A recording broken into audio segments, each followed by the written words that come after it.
is a form of marijuana that's legal in Indiana, and it's not just here, it's in other states that haven't legalized the drug, and it's actually been that way for years.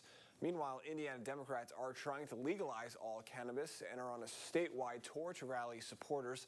Fox 55's Brianna Bias tells us more.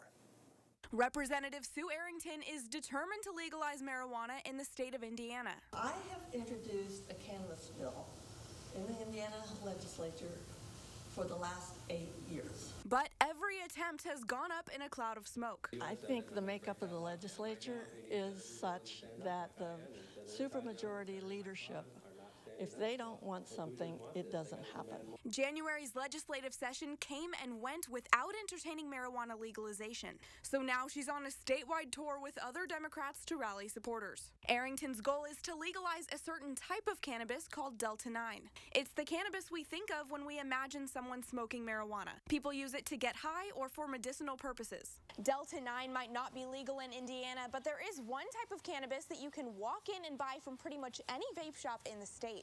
It's called Delta-8. Hunter Schulteis with Amazing Vapes says it's popular with his Fort Wayne clientele. Customers asked about it, and I'm like, yeah, I mean, it's essentially legal weed. It gets you high and stuff, and they were like, oh, well, let me try it. Delta-8 has 0.3% as much THC as Delta-9, so it's legal in Indiana. It's just not as strong. I think the biggest appeal is like, oh, I don't have to drive to Michigan now. But Delta-8 is not enough for Arrington or her constituents. They go to Michigan and buy it legally, but when they bring it back home to Indiana, it's a criminal act. I reached out to the Republican Party as well, but they were not available for comment. But Arrington says until the Democrat and Republican parties can come to a joint decision, she'll keep rolling along. In Fort Wayne, I'm Brianna Bias, Fox 55 News.